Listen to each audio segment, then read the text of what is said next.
All right. So, got it. A couple people. All right. What kind of questions? Who wants? You want to go first, Jamie, or do you want to let someone else go first? It's up to No, you. let somebody else. No, let's go ahead and let's Okay. see what. That's Alexandria's kids, I can guess. Oh, hi. Sorry, I'm going on mute. All right. Who wants to go first with their questions?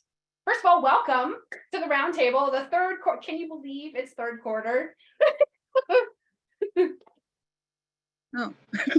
No. June, yeah, because the first 1, 2, 3, 4, 5, 6 starts at, we're starting the third quarter. It's mind blowing how fast it's going. It is. And if you haven't checked your goals for this year, now is the time to sit down and plan out the next 3 to 6 months, plan out your fourth quarter, what promos you're going to run, be prepared. I like I said, this economy is so wonky, it's hard to navigate, right? So, Hi, Alex. hi, Alex, how are you? I get my Bluetooth on. Hold on. All right. So, it just says iPhone 4. Do you want to ask your questions first? I don't know who you are. Maybe that'll be me. Mary. Mary. All right, Miss Mary. Hey. Do you have any more questions since we spoke the other day? The numbers, when you say, like, so when I had commented on the post about, you said what was the name of it? Like the end of the week numbers and stuff like that. What are you guys referring to when you talk about these numbers? What numbers should I be looking at? Okay, so your margins, and you have to remember, I run solos. I don't run teams at all. Your margins are supposed to be 55, 25, and 20. So 55% of every dollar that you pull in goes to labor, payroll taxes, and workman's comp. 25% of every dollar that you pull in goes into your operations costs. That might be your initial pay, depending on where you are on the spectrum. Okay. And then the 20% is your profit. So ideally, that would be what you paid yourself if you had a crew and you had other expenses. Does that make sense? Yeah, definitely more sense. Sorry, my little. It's okay. We all have littles. No worries. We all have children. It doesn't bother me at all. Does anybody That's the else beauty have of this whole thing. At the moment, no, I just came listening. I'm on a job right now, so I'm just gonna try to. No problem. It's good to see your face. Good to see you too, Shannon. Thank you. No problem. Anybody else have any questions? Yes, can you just repeat the numbers for what you just said? So your margins, and this isn't really spoken about in a lot of books, and I really wish that they would discuss it. When I first started, I bought 2 books on housekeeping, one online and one from a bookstore. This is how long ago that was. I mean, how many bookstores are there now? And it didn't talk about anything about the margins. It only talked about basic stuff. And I thought it was gospel. So it's 55, 25, and 20. Those are the margins that you should try to hit. If you're solo, your margins very well could be 80, 20 until you start to get help and have other expenses. Okay. Any other questions, Tony? Yes, but give me my brain to catch up. No, you're totally. My smoke detector went off at 2:30 this morning. My husband slept through the whole thing. It actually went off for 4.5 hours. I finally took a broom and hit it off the ceiling. And then I hit it several more times. I think My we've all husband done found it on the ground. He goes, "What's that?" I'm like, "That's the smoke detector." Shannon, Okay, so who else has a question?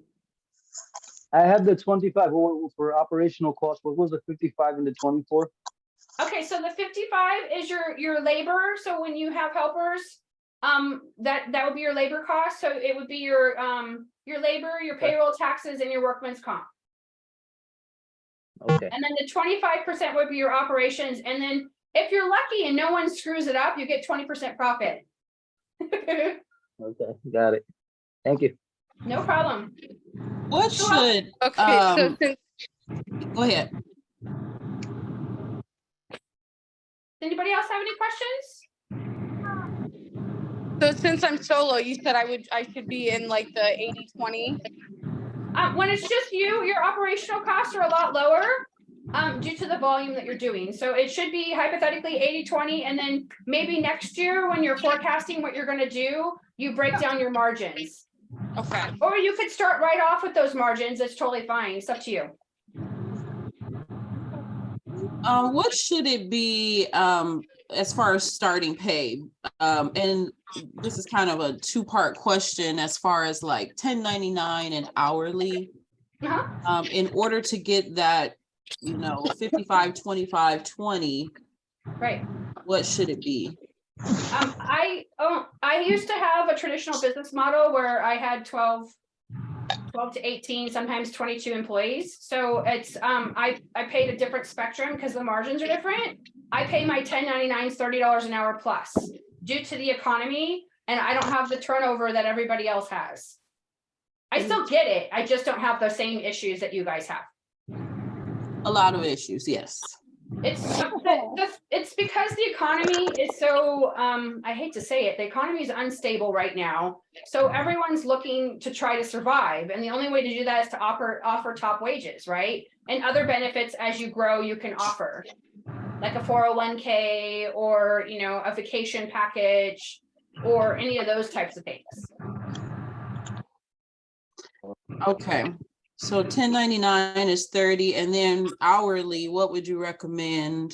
And I know it's a range, it's different everywhere. We're in different states and markets and so on. At least 17 to 25 bucks an hour right now. Minimum. And 17 is going to be hard. You guys all hear me talk about my grocery bill. My grocery bill used to be 75. It's 225 bucks for the same stuff. A week. So everyone's just trying to make it. So, a lot of people are up to the higher spectrum. So 22 to 25. If you hire in at 17, you're probably not going to have them very long unless you move them up the ladder real quick. And marketing, what is your best advice for marketing or tips? Have you had a chance to go through the YouTube channel? Yes. Okay, so did you see the video on how to market with sweat equity? Oh, no. Okay, there's a video in there that talks about low-cost ways of marketing just to get yourself up and going. But you should be marketing whether it's just you or you have helpers. You market when you want to market all the time. Would you hire someone if you haven't filled your books yet for them for work? That's the challenge. You have to be able to find work for them. So that's discussed in the Structure, Scale, and Profit Cleaning Business Academy on what strategies you can do to help supplement that gray area that happens when you're trying to get more clients. Yes. So yeah, that's discussed in the Structure, Scale, and Profit Cleaning Business Academy. That's right on my website. Does anybody else have questions? I did, but I forgot. I do need your grocery list though, because it's just me and my son, and I spend almost $500 a month. Yeah, it's expensive. It's really food is just crazy right now. It's gonna get worse, is what I hear. Yeah. Well, we also eat very organic because he has like every allergy under the sun, so that doesn't help. Yeah, we've been going to the farmers market because they're spraying even the organic stuff with crazy things. So Yeah. Anybody else? What about like supplies? I know that has gone up, and everyone uses different products. I've been purchasing from Lowe's, but I'm thinking to lean more toward more bulk, like Uline. It depends on what your personal preferences are. I can tell you that I'm speaking from experience when I say that you want to try to go as natural as possible. Your skin is your largest organ on your body, and you're absorbing all of those chemicals on a daily basis, especially if you're out there working. I'm so sensitive to chemicals. If you sat next to me and we were at a networking event and you had a lot of perfume, I'd actually have to get up and move. That's how sensitive I am because my chemical load is different. I highly recommend that if you have not tried Kim's product, Pure Evergreen, when you break it down by the ounce, it's a superior product. You're able to charge top dollar because you're providing a superior product, and you're not going to have the same issues that I have all of these years later. But you can order off Amazon. You can order, get a business account off Amazon and order bulk that way if that's the direction you want to go on. Just make sure that you're wearing gloves. Mm. Any other questions? I do have one question. Sure. When it comes to you guys that do use storages, do you get a okay from the facility, or how does that work? We're trying to get on and Yeah, it's every little storage place is a little bit different. I try to be, as you guys all know, I'm as transparent as they come. I would just be like, hey, you know, I'm gonna have my crew be meeting here. Is that gonna be an issue? Because not everyone, some people are more open-minded than others. So having a lot of traffic can make people nervous. But definitely I ran my business out of my house for the first 4 or 5 years, actually 3 years, sorry. And you couldn't, like, people would come over to my house, we'd step over kits. I mean, it was pretty bad. You know, we'd have dry bags, wet bags, we'd have vacuums, because I didn't have a garage. I mean, it literally just sat in like part of my kitchen and dining room area. We just lined it up, right? Yes. My little ones, they tend to get into it. So I was thinking about a storage, but one place I called here, they're not okay with the chemicals just being in there, even though it's climate controlled. I'm like, I don't.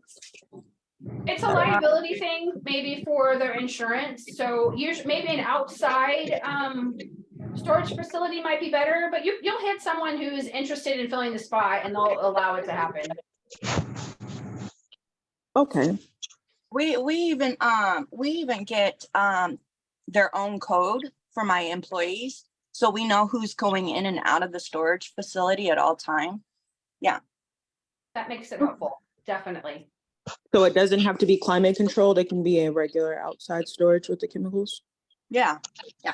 Oh, I think if you were in Vegas or like Phoenix, you might want to get climate control because it's like over 100. It's going to be 122 this So week. hot. oh. So yeah, that might be a And I'm consideration. trying But about Florida weather. Yeah, I'm on the Pacific North Coast, so. all right. Any other questions for me? Yeah, so Shannon, as, this is, okay, go ahead. I'm Go sorry. ahead, sorry. Go first. Go ahead. For vacuums, where do you guys, I mean, obviously I'm just starting out. I have some regular clients and stuff. But my vacuum seems to be really weak. It was handed down by one of my amazing clients.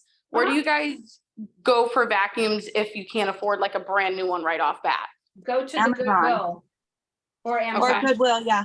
Amazon, they also sell used on there and Yeah, that's right. refurbished. And So, what's your guys' favorite? I stick to Shark, but I've heard like mixed reviews about like a handheld one. I think I read on your Facebook page that people use. It just depends on preference.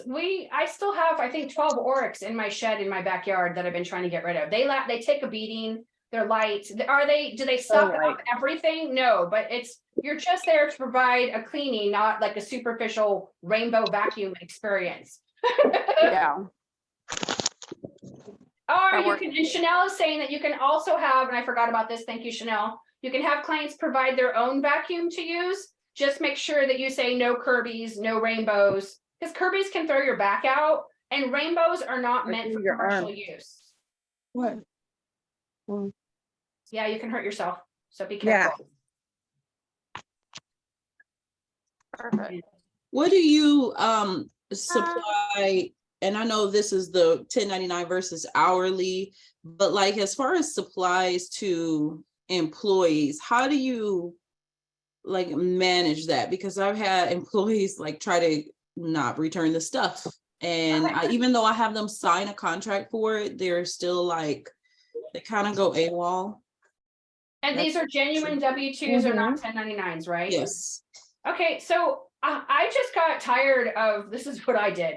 I got tired of chasing the gear because it was like $1,500 worth of gear every single time. You can send the sheriff over. It does cost $1.50. And it's always a rude awakening to have someone pound on your door at like 5 a.m. But it's very effective. And you can be present with the person while they hand you back their stuff and curse at you and say all kinds of awful things. Or you can actually have them buy in And this is also described in detail for the Structure, Scale, and Profit Cleaning Business Academy. So they buy an actual kit from you at like wholesale price or below wholesale price. So you're not losing entirely, you are getting something to supplement it. And then if they leave, it's all theirs. You don't have to go and chase anything. They supply the vacuum, they buy the kit off of you, those types of things. Someone has a loud door. So those are some steps that you can take to try to eliminate that problem.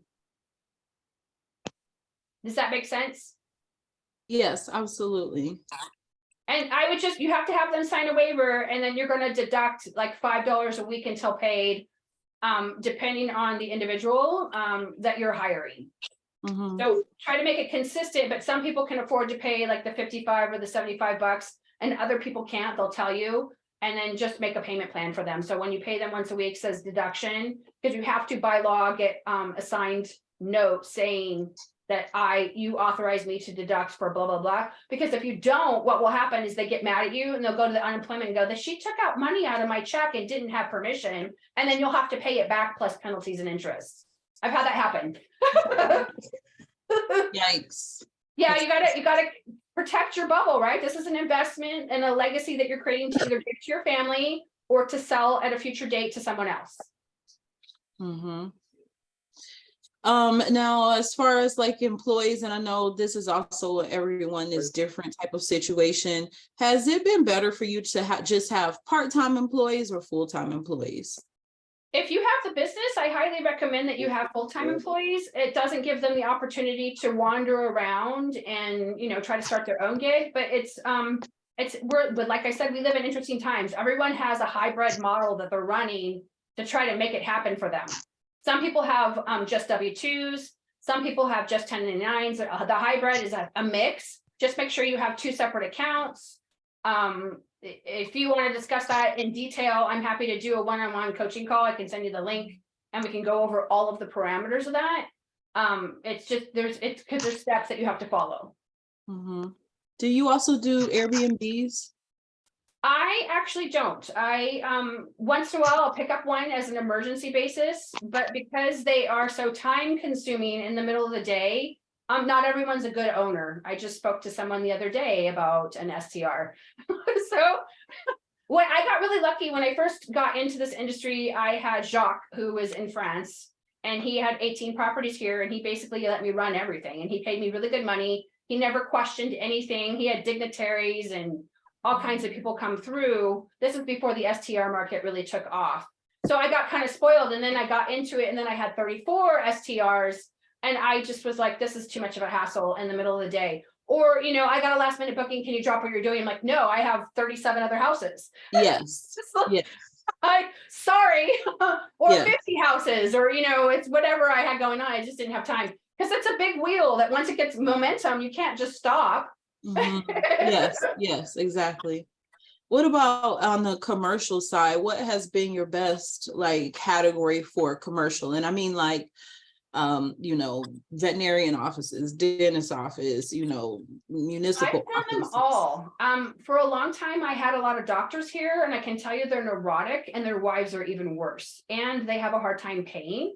Like they will have their brand new Porsche delivered, and then you'd run into them on a Saturday because they happen to be in the office because you're out doing it or someone else is, and you're like, so is there something wrong with the cleaning that we're providing? They're like, no, and they just had a brand new Ferrari delivered. And I'm like, well, your bill is 180 days. It's because the office didn't tell the doctor what was going on, because they didn't feel whatever was going on. Like my very first client was actually a podiatrist here in town. I cleaned their personal house with the first wife. And then when he got the second wife, I actually had to give them a divorce because she was awful. Absolutely awful. It was all about her. And I was like, she was way worse than the first wife.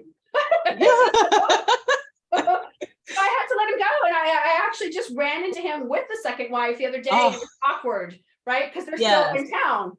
So I had doctors, I've done dentist office, veterinary clinics, I've never closed. I've never closed a church ever. And the churches are relying on you doing the Lord's work for free. Yes. Different dynamics. Can't you just donate it? I'm like, no. Yes. Well, you should pray harder. Yeah, exactly. And then there's a minute if you can close one, because we have some really beautiful churches here. But Yes. it's not in the budget. And you have to remember, I live in a small town. There is, if I moved down to Phoenix, that's all I would do is commercial, because it's all robotic. There's very little employment engagement. So the probability of a robot calling out sick is pretty slim. You do have to maintain it. It's really, it's way easier to have a robot come in and do most of that stuff. If you have a chance, I would go to the ISSA show in November. It's in Vegas this year. I'm actually thinking about going myself. We have direct flights. Right. Yay. And then Yay. you can see all of the latest, greatest technology that's coming out for our industry. And it's amazing. Every time I go, I'm like, wow. And it's overwhelming. I mean, your feet hurt. That's a huge convention center. Huge. You can walk miles and miles and miles. Sounds like Disney. Right. Ask Blake, please. Or give me a minute. Shelby, Shanty, do you have any questions? You gotta give me a minute. This is Jessica, do you have any questions? I'm just listening at this point, but thank you. No problem. Does anybody else have any questions? Yes, For, ma'am, I do. go ahead. Okay, so I was speaking with you in regards to that commercial quote that I was trying to bid. There's a lot of background noise. I don't know who that is. If you could just mute yourself, that would be awesome. And then that way we can hear. I'm clearly. already muted. Is it you? I'm Troublemaker. already muted. No, never. Okay, so Corinne, did you cut out? Darn it. Yeah, no, can you hear me? Okay, perfect. Okay, now I can hear you. So what was your question? Okay, so I was chatting with you on Messenger in regards to that commercial bid for that roofing manufacturer. Okay. So let's go Uh, over the basis of that for the group, and you can just refresh me because I talk to literally hundreds every single day. Yeah. It was a commercial building that was going to be weekly. So they want somebody five days a week. After 6 p.m. I did a walkthrough. I don't know the square footage. And the person, my point of contact is out of Arkansas. He's the purchasing manager, but I don't know. I think they have a lot of overtime going on. So he's just trying to get something going. That's right. I remember this one. This one is Yeah. actually done through a broker, right? Well, I don't think so. I mean, I don't know. That's just the jobs. Like he just sent me that job scope so I can look it over and see if, that's something that I would. I think You know. he's a broker. So what they do is they go around and they collect commercial jobs and they take a cut and then farm it out to somebody else. So there's stipulations with partnering apps. Sometimes they require that you buy their subscription to register with them. Sometimes they don't pay on time. Sometimes they do. It's usually a net 30. So you have to be able to make sure that you can cover your labor. They're going to want a weekly price. And remember, there's 52 weeks in a year, but there are 5 months that have an extra week. So you have to make sure that when you're giving a weekly price that you're actually accounting for all the weeks, because sometimes they go, well, this is the monthly price and they want you to give them an extra week for free. Right. So it was 5 days a week, and it was just give me the specs one more time real quick. So it's one building. It's a large building. It has about probably like a long hallway and 8 offices. Okay. Just mainly floors, and then like doing the desk and stuff once a week, dusting the desk. And then they have a large break room, one locker room with 3 rows of lockers. I think that bathroom had 2 showers, urinals, and stalls. And then they have another women's, which it's just a small little locker room because it's like more men, obviously. And what type of commercial was it? Roofing manufacturer. It's interesting that they have showers. So I guess I it gets think really dirty. they're 24-hour like a 24-hour facility. I don't know. I guess the men get dirty. I don't know if the men utilize the showers as much, but I think they just have it there just Right. in case. I went in I couldn't go in the men's because somebody was actually in there when I did my walkthrough, but the women's, I mean, their shower was really clean. Okay. And then it's a large break room, obviously just wiping down the counter, the floors, and all the tables. And how many hours did you estimate per day that it was going to take you? I estimated if it's 2 of us, about maybe an hour and a half to 2 hours. So 4 hours of labor per day? Yes. Okay. So let's hypothetically run some quick numbers here. So if you charged $40 an hour, right? Mhm. Times 4 hours. So that's what, 160? Yes. This is hypothetical. You can decide whatever your price is times 5, right? That's gonna be 800 a week times 52 weeks. That's gonna be a $41,000 account if you get it. More than likely, they're gonna say, oh, can you come down a little bit? I know I worked with Jamie a couple times and they, like with the government contracts, are the worst. Yeah. So, And the way so I did send him over a quote just kind of off of what I was, I mean, I don't know, because I just sent it over. I can always, and I'm going to see if he'll push back first before I say anything else. I just wanted a more educated right. outlook Your as far price as is that. gonna be your price. Right. So you have to base it on what you think it's gonna cost you labor wise, right?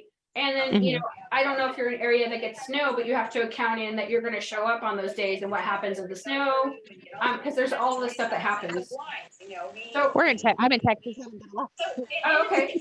Oh, there's a frog. So it could be 160 to 225 a visit. It just depends on what it is. And it sounds like it's a larger building. I mean, without knowing, you know, what the square footage is. But it could be anywhere Right. from 10 to Maybe it's a bit 15 cents a larger. square foot is usually the norm right now, depending on the style of commercial. Okay. I hope that's helpful. Yeah, like so I didn't do, I mean, I guess I quoted 275 a day. I mean, I did like a 175 for their break room and their bathrooms and locker room. And then, I mean, because, you know, it's commercial, I feel like they should pay a little bit more. I do, you know, some of my clients, I only do their bathrooms and their kitchen and I charge 175. Okay. So, I mean, commercial's a little different when you're in there 5 days a week, you're rotating Right. sections. So not everything is going to be mopped. Bathrooms are obviously going to be mopped daily, but you're going to spot mop certain things and then dust mop certain things. So Okay. it's just, I wouldn't go too Commercial low. is a little, yeah, is a little cheaper actually, Right. because you're not doing everything every time. You're gonna rotate it out and you'll get your flow down. yeah. So, Okay. yeah, So you'll anywhere zoom from, through it. you know, 160 to 225, I would think per Okay. day, or really think about, is it really going to be 4 hours or is it going to take you guys 6 labor hours, right? Because Right. sometimes when we walk through, we get excited and we don't see everything. Mm-hmm. At least that's my experience. Oh yeah. I've done Yeah, that then for you myself. underbid and you're frustrated. Yeah, Right. yeah, you shoot yourself in the foot, right? And then you have to go back and renegotiate and it's like, oh, and then they go, you're fired. And you're like, ah, but it happens. Okay. So Jamie, let's get to your questions. I know you got some. Of course I do. So let me go back inside here. So back onto the topic of taxes. My quarterly taxes, as we all know, I think I even made a post that I may have changed payroll companies in between. Let me check myself. There we go. I switched payroll companies. I was with a payroll company called Sure Payroll in the first quarter. I switched over to ADP and I get this lovely quarterly federal tax return. What was it, 2 days ago? Ugh, you guys get beat up in Saying, California. oh man, dude, you just, I owe $1,017.73 on payroll For what? that I don't even on taxable payroll that I had. Okay, so was something missed? I mean, when you printed out. Yeah, like who is, I mean, isn't that what we pay a payroll company to do? You're supposed to to pay take- that on your behalf. Yes. So why am I what I'm trying to understand, and you know, I am in the awesome state of California. So everything is just, I don't know. Okay, I don't know if that's what we pay our payroll company to do, correct? right. To It pay is. for So you need to, on Monday or when you have a chance, I would call your previous payroll company and get like a manager and say, I got a letter. I need to understand what this is. I was with you guys and I gave you my accounts, you were supposed to do the payments, and it sounds to me like they didn't do the draws. I've had that happen. So you want to try to resolve that as quickly as possible, because then there's penalties and interest. I hate them. Don't get me started on taxes. I just, Yeah, and it's like, well, where's this money that you pulled out of my account? You sure did pull the money out of my account. Right. So, and I would point that out to them. So, or it could be that they credited the wrong account on the IRS end. I had that happen last year with my state taxes here in Arizona. They said that I owed and I paid, and they were going to put a lien on my house. It freaked me out. It took me 8 hours of my time to figure out how to resolve the problem. And it was just it was an accounting misstep on their end, because I paid it. I had proof, thank God. Oh, yeah, but those accounting missteps happen to, like, you're just one of thousands, I'm sure. And they just kind of slide under there, and people really do get liens taken on their houses. This is so that was my question. I don't even know if it really is a question. Just be vigilant. Call them next week, and then if you need to reach out to me, just reach out to me and we'll work through it. No. Okay, yeah. Any other questions? I have a question. Sure. So it's more for commercial, no, not commercial, but residential. So you know that I do commercial and residential. Right. Commercial is going really great. Good, yay! I am right now bidding on a dialysis center that has 2 different locations. I know about the net 30, the net 60. So what do you do in the event that you have the contract is signed between, terms and conditions between both myself and the vendor or the organization, and you're hit with multiple excuses about why they have not paid on time? Okay. And then my second question is, as far as commercial and the reoccurring, how do you deal with the deposits? Because some of my clients, like weekly and bi-weekly, they're kind of like upset that I've implemented them to have to pay the deposit before their appointment is due, which I only did it for my monthlies and my one time. So it kind of gave us the assurance, but I've seen more of my residential clients have taken advantage of, I don't have to pay a deposit. So I kind of nipped that in the bud. And so I'm getting a little kickback. So those are my 2 questions. So let's go over the first one. So when you have a commercial client who isn't paying on time, they can only get to a certain price threshold. Mine was $1,000. After $1,000, if you have not resolved your issue with payments, you don't get any more cleanings from me. And then when they start to go, why aren't you cleaning? You're going to say, I've contacted this, and this, and you guys are giving me the runaround. I need payment today.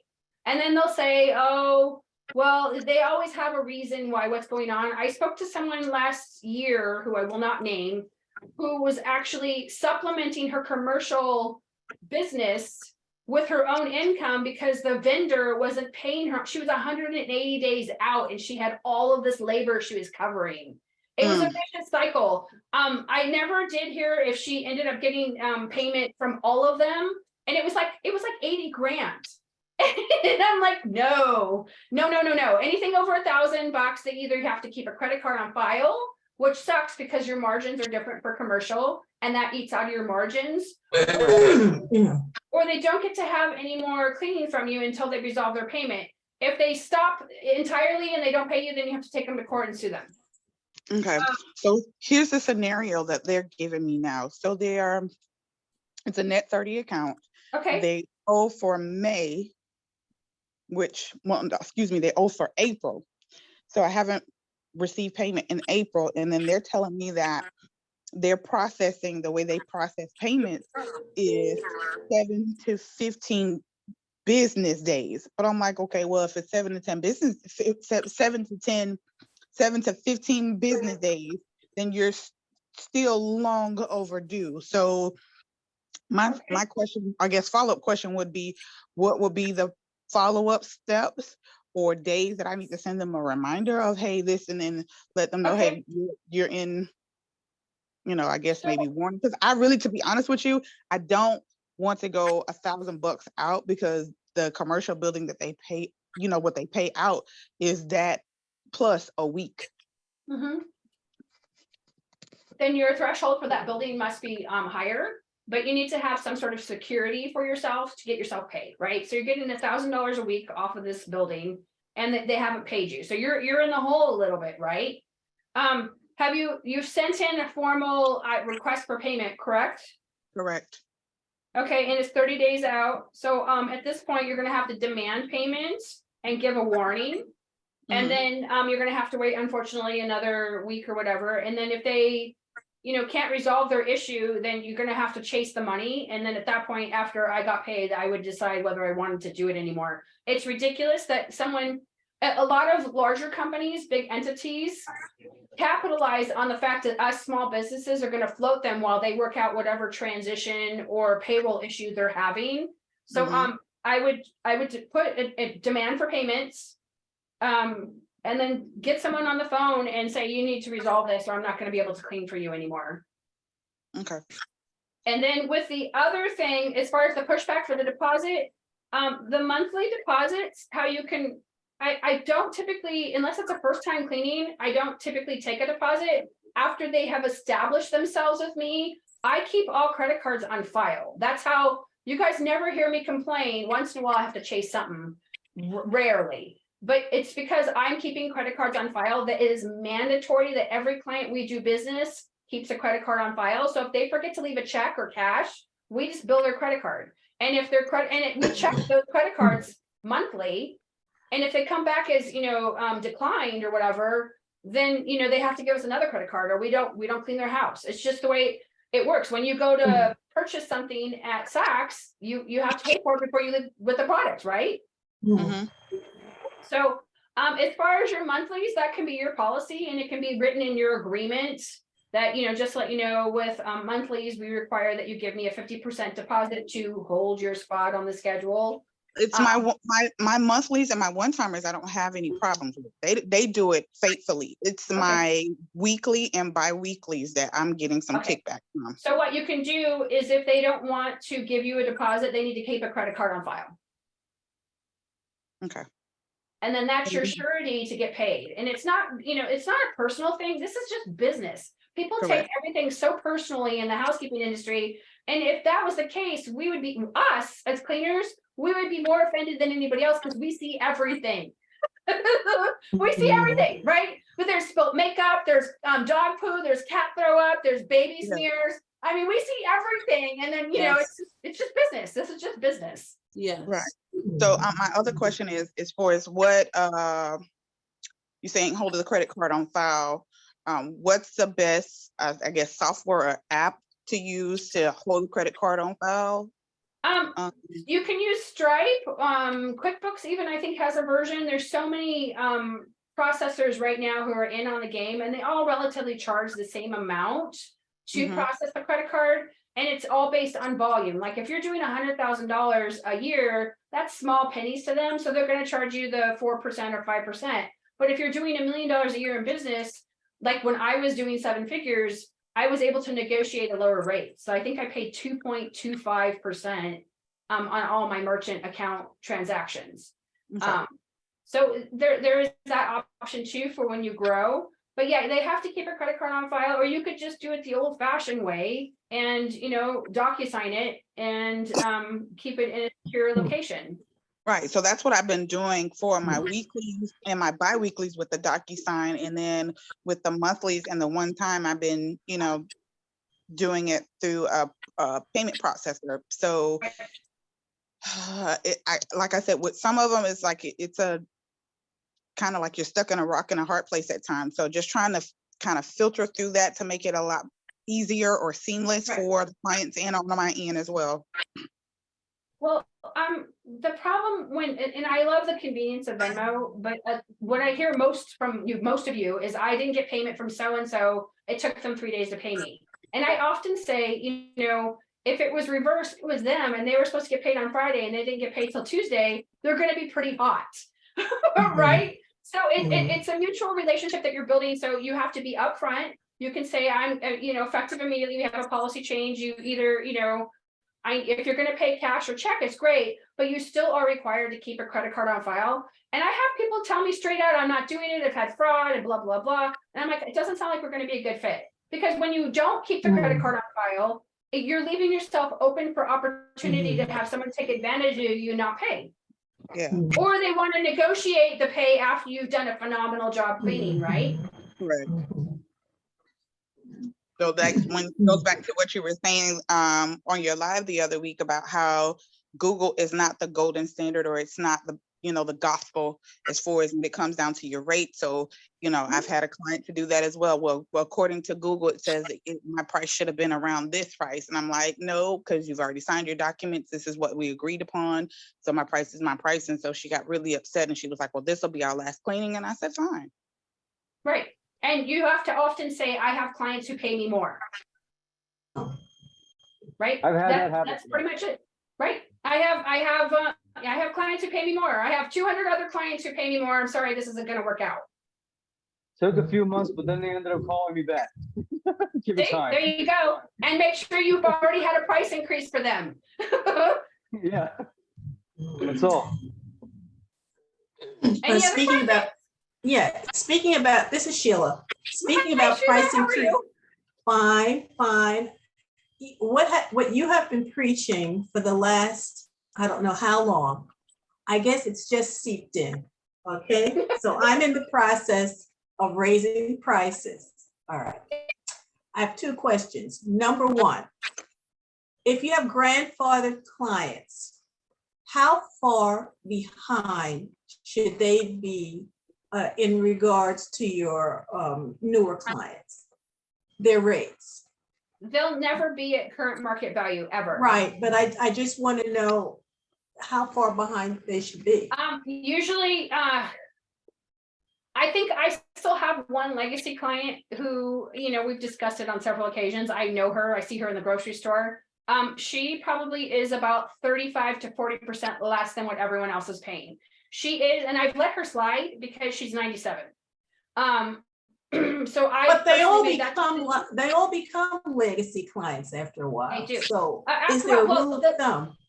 There, you just have to make sure that you are giving them at least one annual price increase so that you're getting your costs are being covered a little bit more. And eventually you're just going to look at all your clients and go, I'm going to shave off a third of these guys so that you can leave room on your schedule for more higher paying clients. Unfortunately, they just go eventually. Okay. But- Question two. Sure. There are some clients who really need a steep increase, okay? Okay. I was thinking of sending them a letter, letting them know what the current price is, what we are raising them to.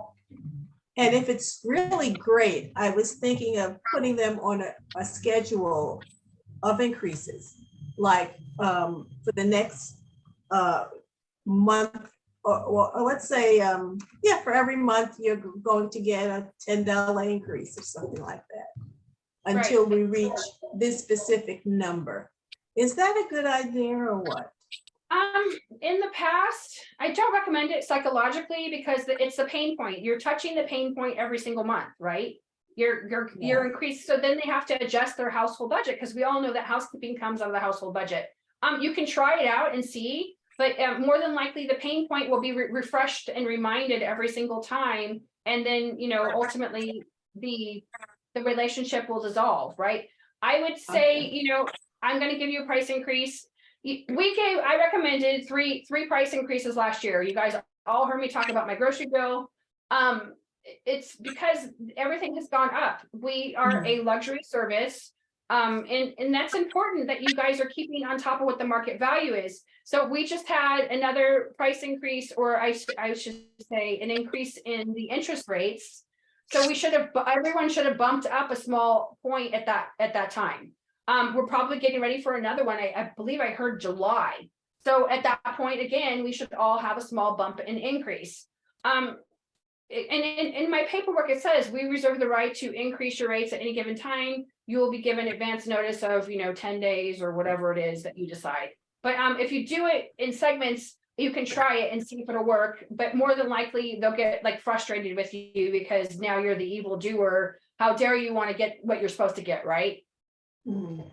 How much of a difference are we talking about? Like 50 and some of them will never jump that high, like $50 or $100. I spoke to someone who's still charging $95 for 3,000 square feet. I'm like, whoop. I'm guilty of myself. You guys heard me talk about the $45 house every week and how she was just a nightmare. It's just segments and, you know, getting everyone used to it. So I would give them all a small bump and then kind of feel it out. And the ones that are going to be problems that you feel are going to be problems, put a little star by their name. And then when we get ready to have another price increase, then, you know, bump everybody up again or wait. It's up to you. I highly recommend that you do price increases in segments, not all at once, until you've gotten them conditioned to get a price increase. And then at the end of the year, like mine don't sweat it. They're like, okay, well, what's the new rate? What's a good percentage or what's a good I was just about to say that. I used to say small it bump. used to be like 5 to 7%, but right now anything from 10 to 12% is a good jump. Okay. Diana, did you have something you needed to ask? I saw the little green box light up, so I wanted to be sure that you got your question answered. Anybody else have any questions? So for scheduling and stuff, do you guys are any of you guys familiar with Square? Or like which one would be the best that could do scheduling and payments all in one? I use GetJobber. I've had them for 8 years, almost since the beginning. You said it was GetJobber? GetJobber. I actually applied for a grant. We'll see if I get it. I was like, I have nothing to lose. It took me 10 minutes. So did I. There you go. So did I. They're like, what would you like to do with money? I'm like, marketing. I was Is like, that yeah, give me 15 grand, I'll take it. I'm sorry, Shanty, what? Is that JOBBER? Yeah, GetJobber, GetJobber. The only thing I don't like is that they have a lot of team meetings. So if you need something, sometimes they're in a team meeting, they're in Canada. So there is a small transaction fee for using them because they're in a different country. But they've expanded that. I mean, the services they offer has just been great. So Yeah, I've used them all, so I've used Right. quite a bit, and I've come back to Jobber. Is it okay if I say that if you guys PM me, I have a referral link that I can give you, and you guys have I can't remember, it's either 3 to 6 months, 50% off, or 3 months. I can't remember which one it is. So. And that would be for GetJobber. Is there two? Is it Jobber and GetJobber, or are they the same thing? It's the same thing. I think their website is GetJobber, and then when you go to their website, it says Jobber. Okay, because I used Jobber as an employee through another cleaning company when I worked for someone else for about a year ago. So I'm familiar with the app. I just haven't used it as a business owner yet. It's not cheap. It has increased in price, but it's a lifesaver. I mean, there's nothing worse than having to call, 50 homes the day before. Hey, this is Shannon from Castle Keeper Cleaning. I just want to remind you of your scheduled appointment at 9 a.m. tomorrow morning, and then having to go to the next one and having to go to the next one. It's exhausting. It's a time. It does so much for you. I would never go out with a digital calendar system, but it is a budgetary thing. As a solo cleaner, which package do you think would benefit me? Because I know there's multiples. I was looking into it, and then my friend was like, oh, so-and-so says it's too expensive, but I want something that's going to help me and not like, if I have to put in my budget towards help me, it's going to be worth it. But I know they offer multiple packages. I would go cheap first to see if you like it. And if you like it, then you can decide if you want to change. Okay. I always recommend going with the cheapest product first. Okay. Any other questions? I have a question. Sure. My name is Letty.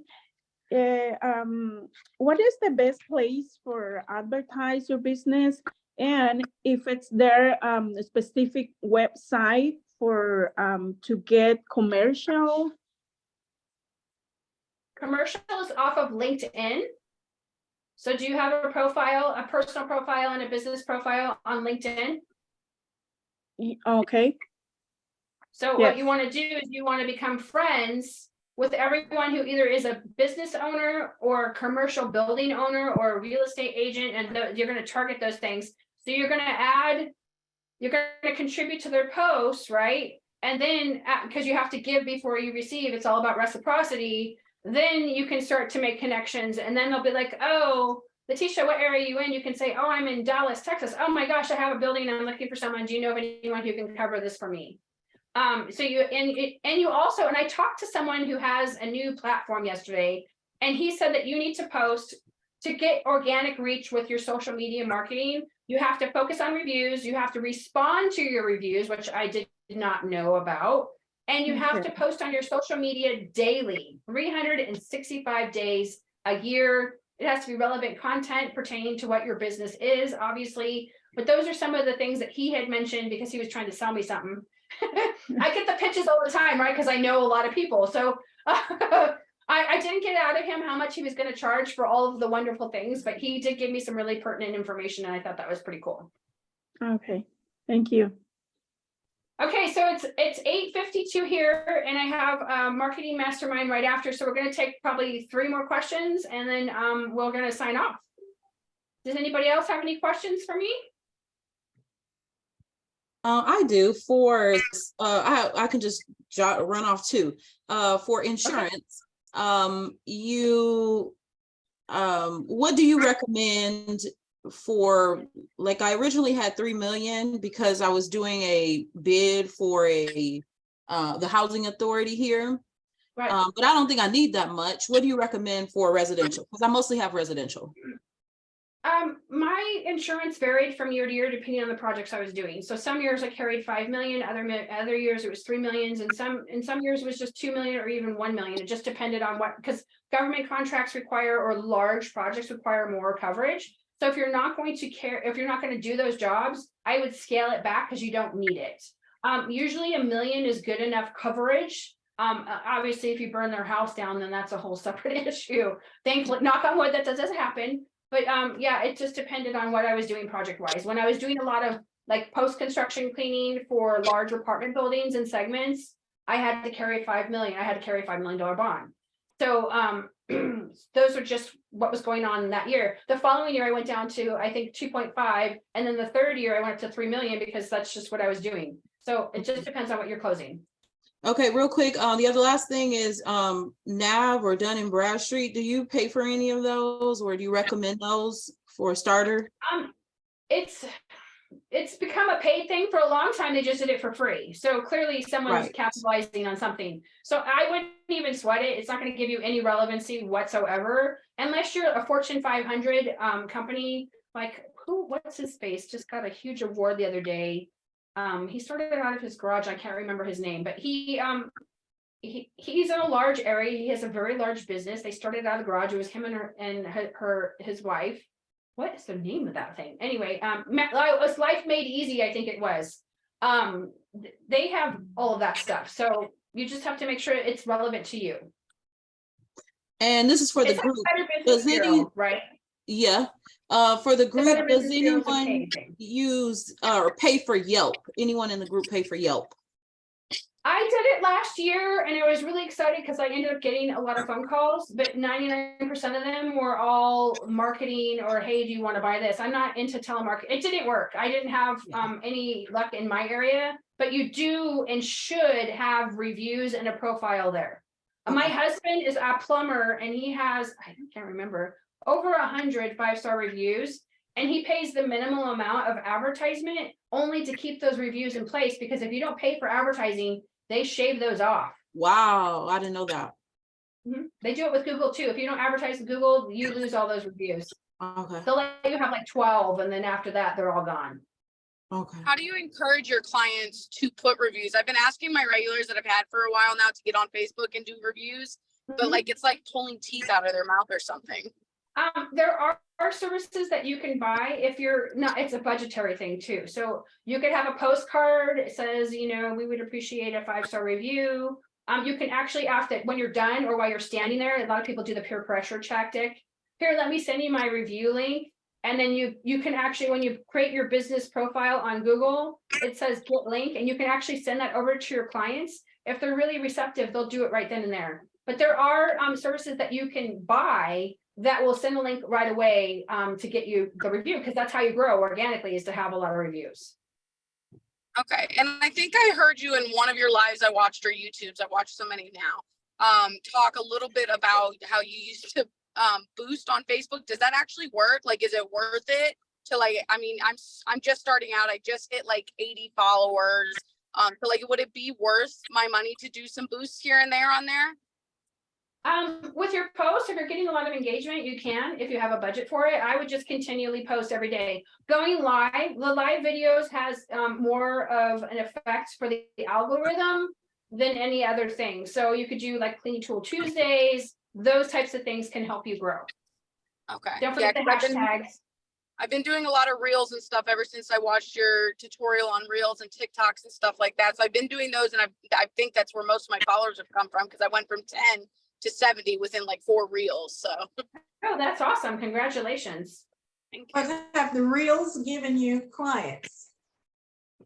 So I have gotten a lot of potential clients, but most of them don't agree with my price, and I'm very set on my price is my price. If I'm not good for you, then I'm sorry. But I have gotten some inquiries off of them, especially from TikTok, because I also watch a lot of clean talks and videos for cleaning people, and I have a lot of people in my area. I did before and after pictures of my own house, because I have 3 fluffy Maine Coons. So I had a rescue that actually reached out to me and is now going to be using me for their rescue and their fosters bi-weekly. So I did wind up getting some clients from there as well. Awesome. Well, I have to get going because I have a second meeting. I'm going to go make sure my kids are really quiet upstairs. I gotta go make sure they're not so terrible. Let the dogs out, get a glass of water, and then start the second meeting. But it was great to have all of you. If you guys have further questions, you know, within reason, I can't help you with relationships or any of those other crazy ones. Please feel free to reach out. And thank you for participating today. Thank you so much. No problem. Bye. Thank you. Have a great day, guys. Thank you, Shannon. Take care, guys. Thank you.